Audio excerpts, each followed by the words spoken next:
The year is 1941, and America is on the brink of entering the largest war in human history.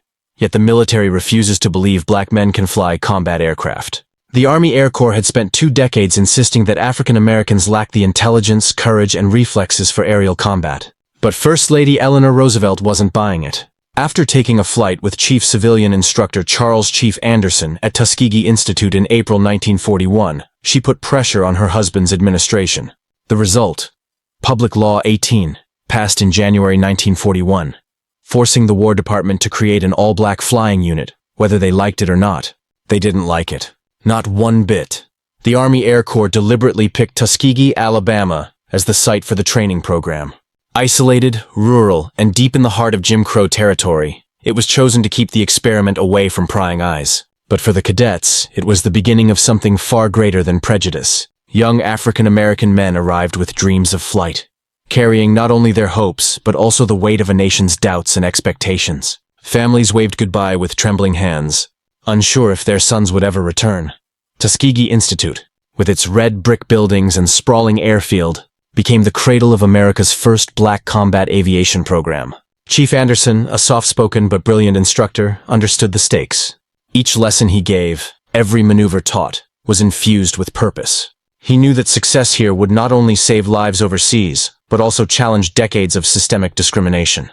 For the cadets, the first weeks were grueling. Early morning drills, classroom lessons in aerodynamics and mechanics, and long hours in flight simulators tested their limits. Every takeoff, every landing carried with it the pressure of expectation. Every mistake was magnified by the knowledge that the eyes of both skeptics and supporters were watching. But as engines roared and propellers cut through the humid Alabama air, these young men were beginning to prove themselves, not just as pilots, but as pioneers on the front lines of history. The story of the Tuskegee Airmen was about to begin, and no force, enemy or domestic, would be able to stop the courage, skill, and determination that would define these legendary pilots. Training at Tuskegee Institute was unlike anything the cadets had ever experienced. The program combined rigorous academics with intensive flight instruction, and failure was not an option. Each young man carried not only his own hopes, but also the weight of proving the naysayers wrong. The pressure was immense, yet it forged bonds of trust, resilience, and camaraderie among the cadets. Classroom lessons covered everything from aerodynamics to navigation, meteorology, to mechanics.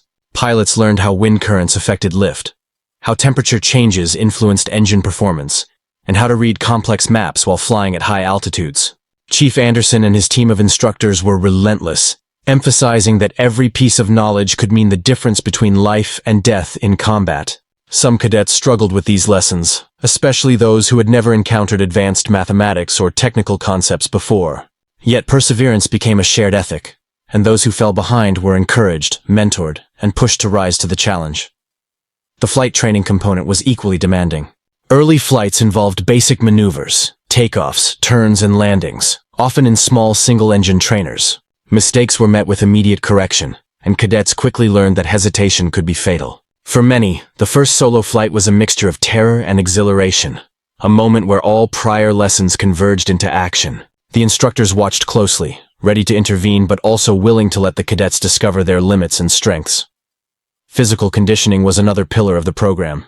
Cadets ran, swam, and completed obstacle courses to build stamina and reflexes. Combat flying was exhausting. Pilots needed strength and endurance to manage long missions, sudden maneuvers, and G-forces that pushed their bodies to extremes.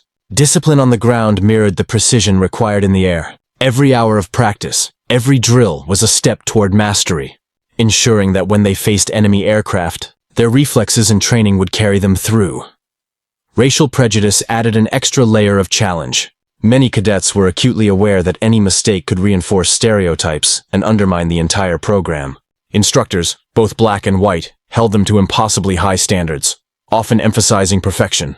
The cadets endured verbal doubt from some military officials, isolation from other airfields, and the constant reminder that their performance would be judged not only by skill, but by skin color. Yet these challenges forged determination. Despite the difficulties, moments of triumph kept morale high. The first formation flights, when cadets flew together in perfect sync, offered a glimpse of what they could achieve. Friendships formed as pilots learned to trust one another implicitly, an essential component of aerial combat. the cadets began to understand that success would not come from individual heroics, but from teamwork, communication, and shared responsibility. By the end of the initial training phase, the cadets had transformed from hopeful recruits into disciplined, capable pilots. Their technical knowledge, physical conditioning, and mental fortitude had grown immensely. They were ready for the next step: combat missions over enemy territory. But even as they prepared, the weight of history remained heavy. These men were not just flying planes. They were challenging a nation's prejudices, fighting for respect, and preparing to prove themselves in the deadliest skies in the world. The Tuskegee Airmen were ready to show the world that courage, skill, and determination could defy every expectation and rewrite history. By 1943, the Tuskegee Airmen were ready to step into combat. Their first missions would test not only their training but their nerves, judgment, and teamwork. As they prepared to escort bombers over enemy territory, tension filled the air at the Tuskegee airfield. Each pilot knew that success would earn them respect, while failure could reinforce the prejudices they had spent years fighting to overcome. The first assignments were cautious. The airmen flew over occupied territories in North Africa and southern Europe, escorting bombers targeting strategic supply lines and factories. Enemy fighters lurked in the skies, and anti-aircraft fire bristled along the flight path. Every sortie required absolute focus. Pilots monitored instruments, maintained formation, and communicated continuously with the bomber crews. The cadets quickly discovered that theory alone could not prepare them for the chaos of combat. The wind, clouds, and enemy maneuvers demanded split-second decisions. Flying in close formations proved both a challenge and a lifesaver. The Red Tails learned to cover one another, protecting vulnerable bombers from surprise attacks. On one early mission, a formation of B-17s came under heavy assault by German Messerschmitts. The airmen responded instantly, diving into coordinated attacks and forcing the enemy to break formation. One pilot later recalled the adrenaline.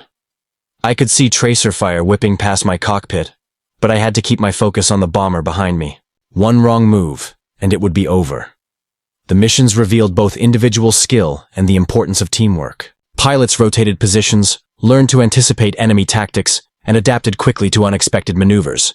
Each successful engagement built confidence, but losses were also a constant reminder of the stakes. Despite the dangers, the Tuskegee Airmen never wavered in their commitment to the mission.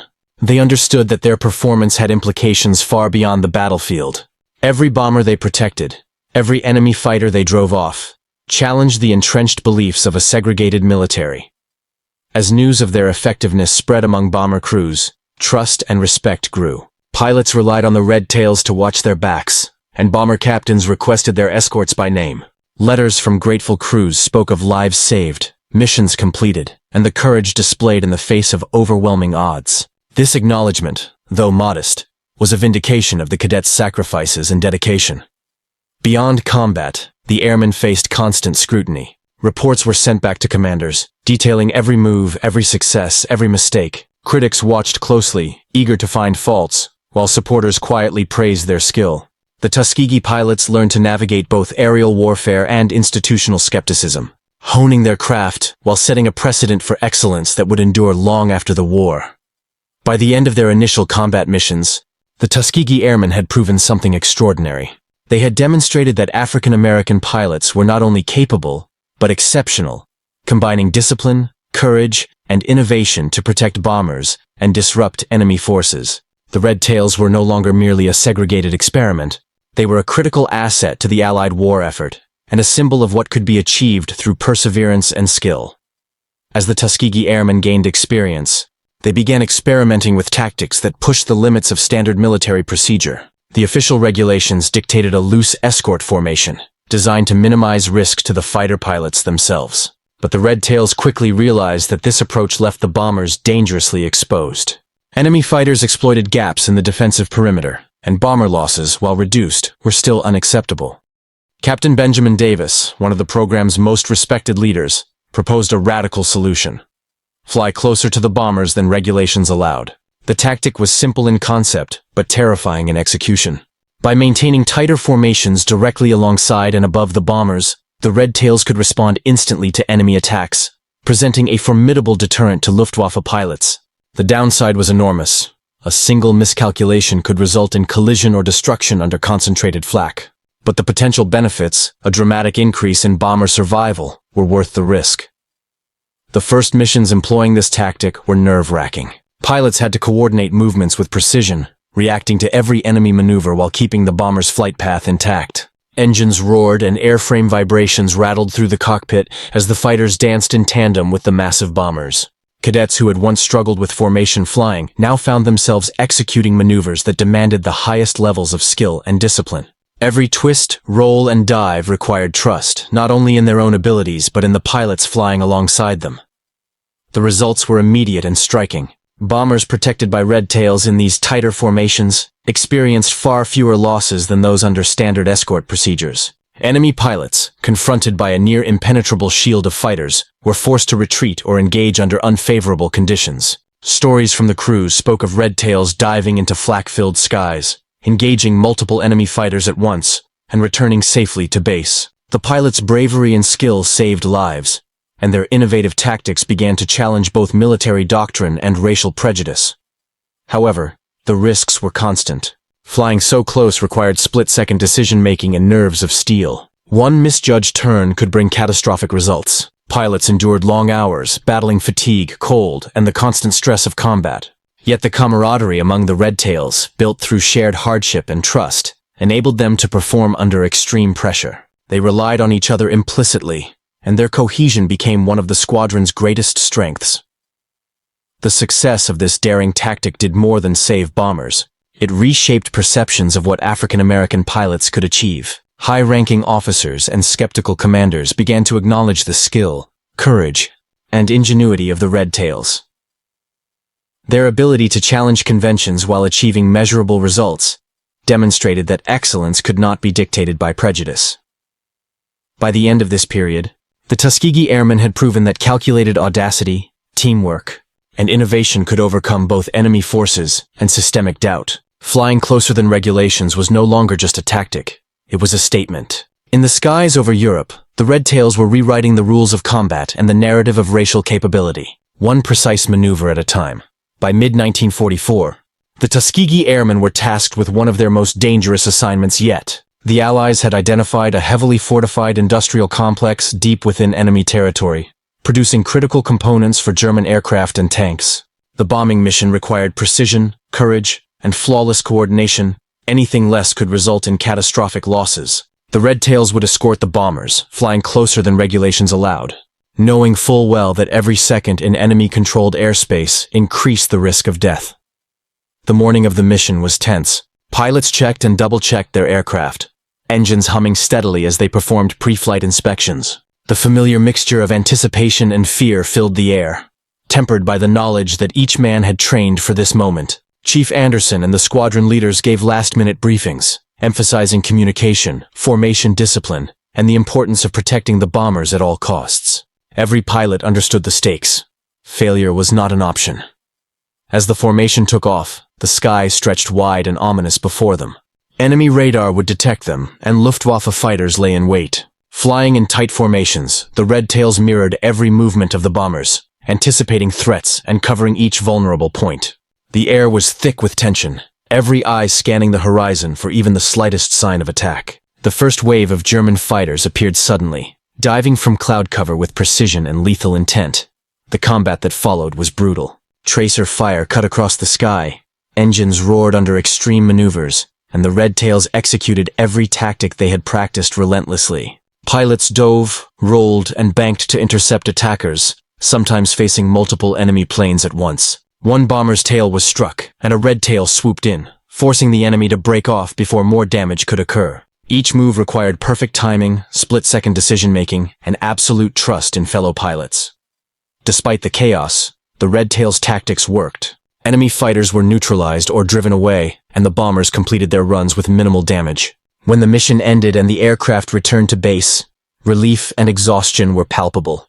Pilots exchanged grim smiles and quiet congratulations. They had survived one of the deadliest missions yet, and had proven once again that skill, innovation, and bravery could defy both enemy fire and skepticism from above. The mission's success resonated beyond the airfield. Reports circulated among Allied commanders praising the red tails' daring approach and effectiveness. Bomber crews wrote letters of gratitude, highlighting how their lives had been saved by the fearless pilots. Even skeptics were forced to take notice. The evidence was undeniable. The Tuskegee Airmen were not merely competent, they were exceptional. By the end of this pivotal mission, the Red Tails had solidified their reputation as elite fighter pilots.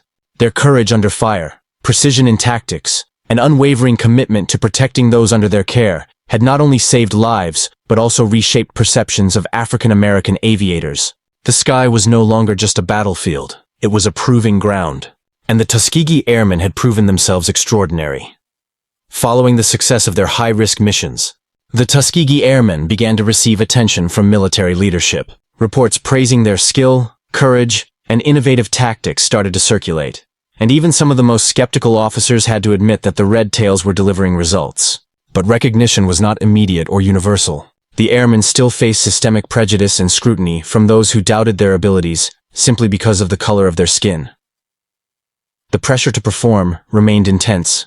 Every mission carried the dual weight of combat danger and the responsibility of proving their worth. Pilots meticulously reviewed mission plans, studying intelligence reports on enemy positions, anti-aircraft defenses, and potential ambushes.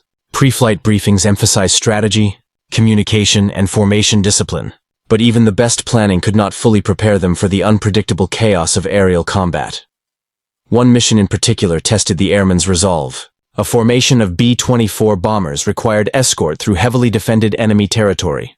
With intelligence warning of concentrated fighter resistance, the Red Tails flew tighter formations than ever, their aircraft maneuvering dangerously close to the bombers. Every pilot understood that one miscalculation could result in collision or death. As the sky erupted in tracer fire and explosions, their training and teamwork were put to the ultimate test. The mission showcased the airmen's exceptional skill. Enemy fighters attacked relentlessly, but the Red Tails' precision and courage allowed the bombers to maintain course with minimal damage. Pilots dove into concentrated fire to protect damaged aircraft, coordinated attacks on superior numbers, and remained composed under extreme stress. Each successful engagement reinforced the effectiveness of their tighter formations, proving that flying closer than regulations was not reckless but life-saving. Beyond the battlefield, the Tuskegee Airmen's accomplishments began to influence public perception. African American newspapers celebrated their successes, highlighting bravery and skill that challenged stereotypes. Families of cadets followed their progress, proud yet anxious as they read about each mission. The airmen became symbols of possibility, proof that opportunity and talent could defy prejudice, and that excellence was not defined by skin color. The cumulative effect of these missions was undeniable. Bomber crews trusted the Red Tails implicitly, high-ranking commanders were compelled to take notice, and enemy pilots learned to respect the deadly precision of the all-black fighter squadron. The Tuskegee Airmen were not only rewriting the rules of aerial warfare, they were rewriting the narrative of racial capability in the U.S. military. By the end of this period, the Tuskegee Airmen had solidified their reputation as elite combat pilots.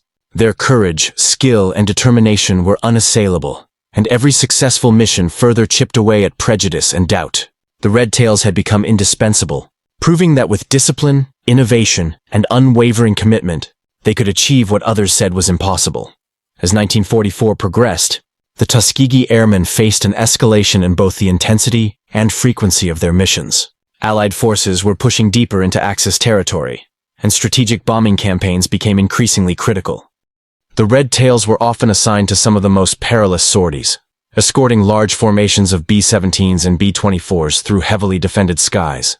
Every flight was a test of skill, courage, and endurance, pushing the young pilots to their limits. One of the most significant challenges was the sheer unpredictability of combat. Enemy fighters had become more aggressive, employing new tactics and formations designed to overwhelm escorting fighters. Anti-aircraft fire was relentless, and the Red Tails often found themselves navigating through flak-heavy zones while simultaneously defending vulnerable bombers. Pilots learned to anticipate attacks, adjusting formations on the fly, and communicating continuously with each other to cover gaps in the defense. Fatigue was another constant adversary. Extended missions meant long hours in cramped cockpits, exposed to freezing temperatures at high altitudes. Pilots' hands became numb on the controls, their vision strained from scanning the horizon for the faintest hint of enemy aircraft. Yet despite the physical and mental strain, the Red Tails maintained precision and discipline. Their training and camaraderie proved invaluable. Each pilot relied on the others to anticipate threats and execute maneuvers flawlessly.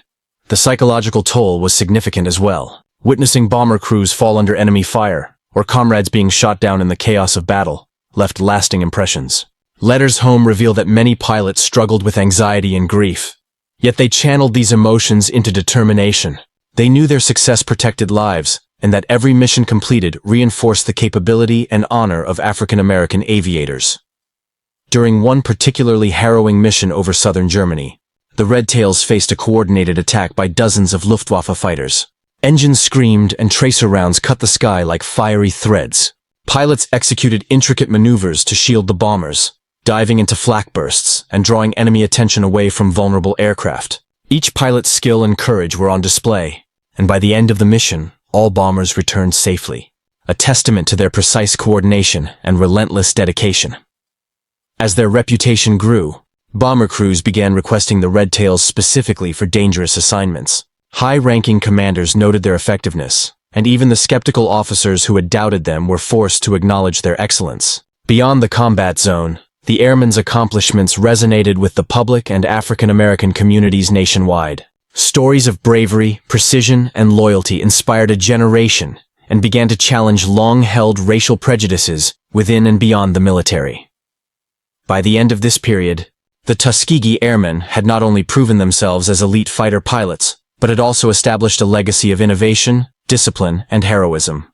Their contributions to the air war were indispensable, and every mission flown under harrowing conditions cemented their reputation as the fearless Red Tails, pilots who redefined what it meant to serve, protect, and lead in the most dangerous skies of World War II.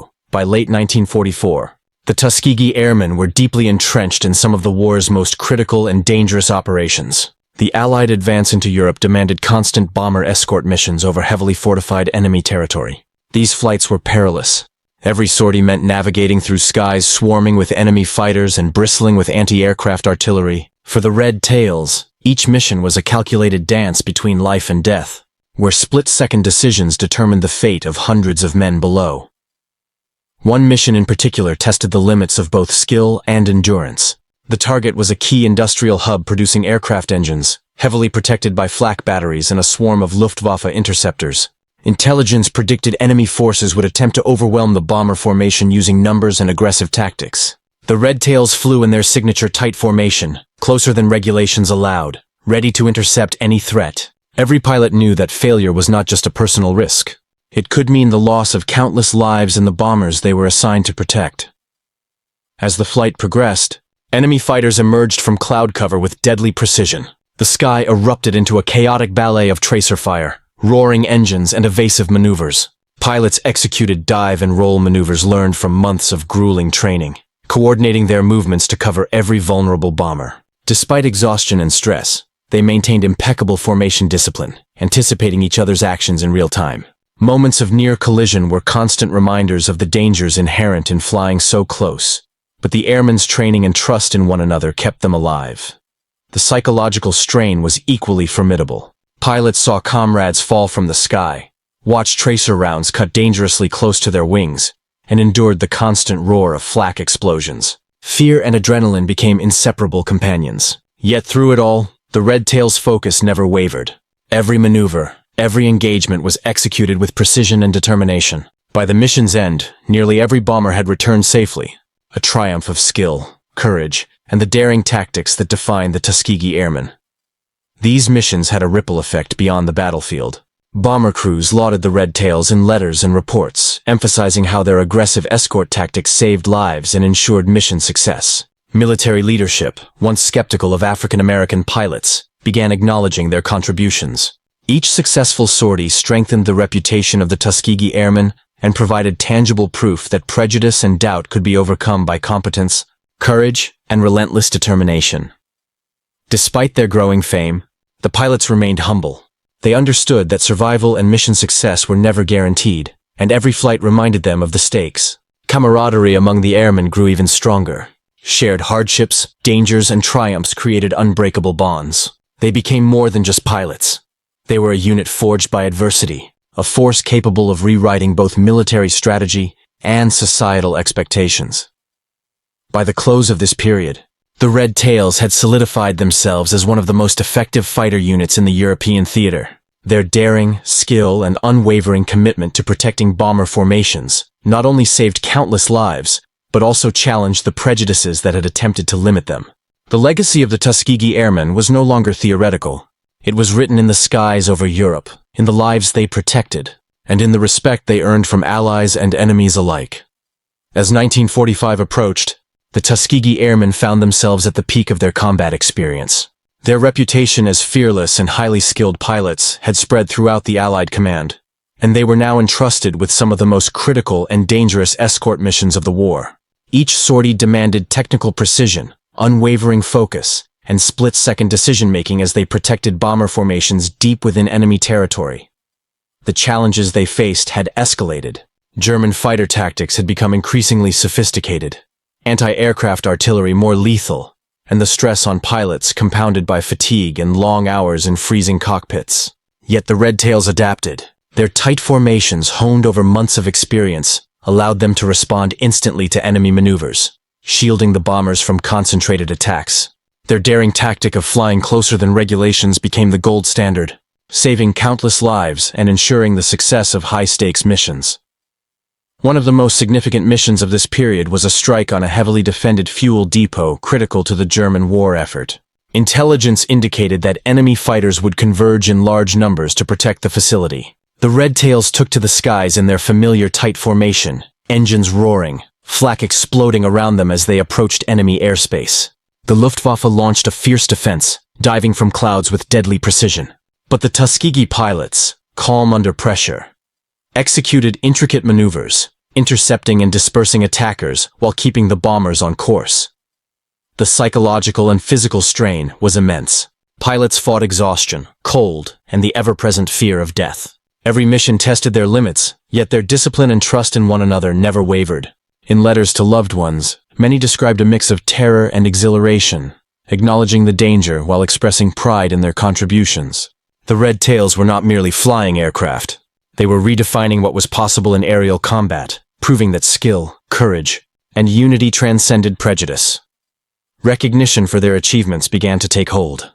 Reports from bomber crews praised the airmen for saving lives, demonstrating extraordinary skill, and executing tactics that had no equal in the Allied forces. Even military leaders who had doubted them could no longer ignore the results. Awards and commendations started to trickle in, not just for bravery, but for the professional excellence the Tuskegee Airmen displayed in every mission. Their success became a turning point, challenging the racial barriers that had long existed within the U.S. military.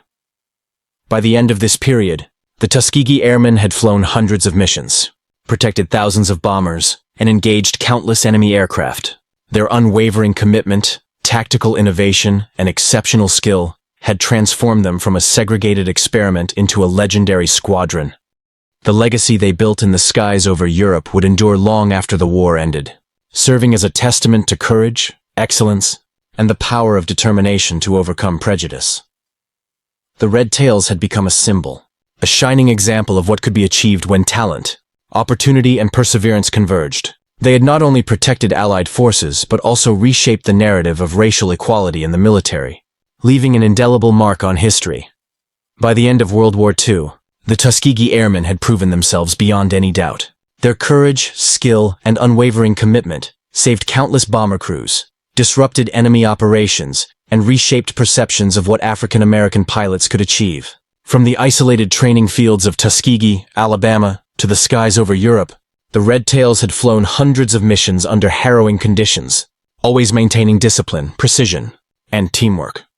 Their legacy was more than just military success. They became symbols of resilience and excellence in the face of systemic prejudice. Each mission flown, each bomber saved, and each enemy fighter driven off was a challenge to the discriminatory attitudes that had sought to limit their potential. The Red Tails showed the world that courage and talent could not be constrained by color, and their accomplishments laid the groundwork for the eventual integration of the U.S. Armed Forces. Beyond medals and commendations, the greatest triumph of the Tuskegee Airmen was the respect and trust they earned from the men they protected and the allies they served alongside. Bomber crews requested their escorts by name, military leaders acknowledged their unmatched skill, and history remembered their bravery. They had transformed skepticism into admiration and prejudice into acknowledgement. Today, the Red Tails stand as an enduring example of excellence under fire, innovation in the face of challenge, and the unyielding pursuit of equality. Their story is a testament to courage, perseverance, and the transformative power of proving one's worth through action. The skies they once dominated remain a symbol of freedom, skill, and the lasting legacy of the Tuskegee Airmen.